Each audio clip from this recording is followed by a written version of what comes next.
Hey gang, Scott Davenport here, and welcome to In the Field. Thanks for joining me today.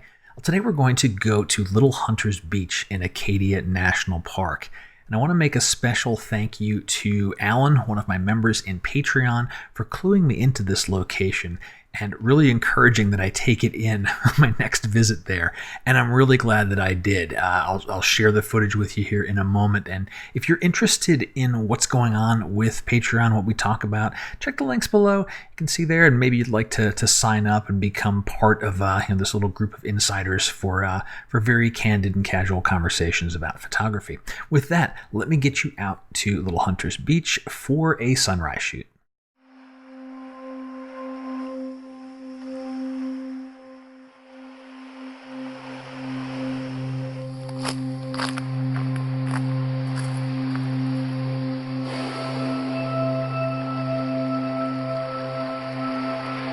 I'm standing on Little Hunters Beach in Acadia Park.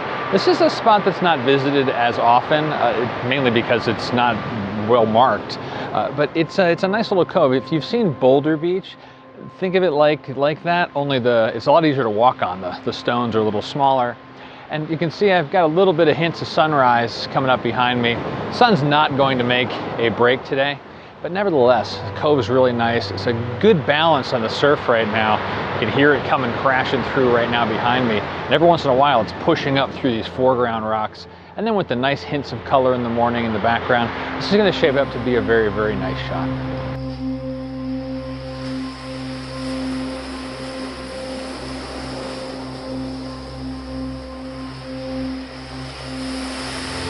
I'm framed up using this segment as the foreground.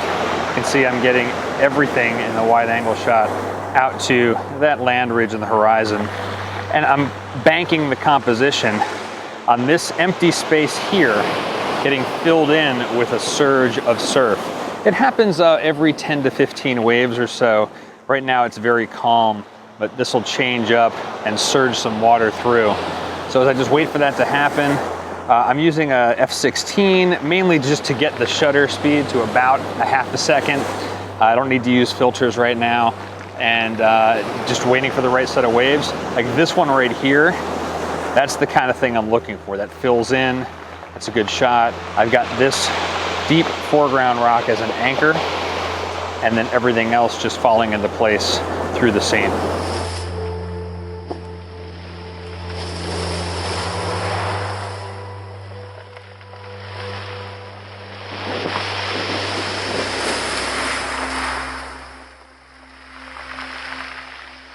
Yeah, well, I got the shot that I wanted. Surf cooperated very nicely, and I think 2 or 3 of them have got the right amount of swirl action in there where you get that mix where you can kind of see a little bit of the beach and the rocks, but there's enough of that water motion over there. So yeah, good morning. I think I'm just gonna sit and enjoy the beach here a little bit longer, and then head on back to civilization. Well, the morning was definitely a success. I've processed one of the photos from that shoot. I'll share it here. And everything came together really nice. Good swirl of waves came through the foreground. The sky didn't pop, but there was enough nuance up in there. And there was enough light that the colors became interesting. The only little stumble that I had there was some of that B-roll you saw in the beginning of me going down the stairs. Well, I have this little camera that I use for that, and it took a dive into the water.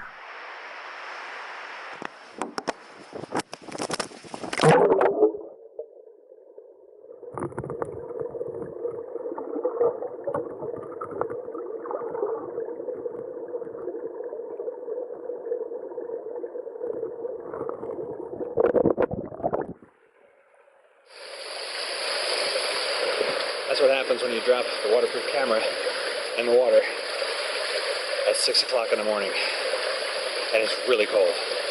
Thankfully, it's a waterproof camera, but I was pretty cold the rest of the morning, having to wade through about knee-deep water to get to where it had fallen into the drink. Could have been a lot worse, and it certainly woke me up for the rest of the shoot. Well, I hope you enjoyed the video. If you did, let me know, comments below. If you got suggestions about locations, honestly, anywhere on the planet, I've got a running list of places I want to visit, and I may as well keep adding to it. Until next time, my name is Scott Davenport. Happy shooting.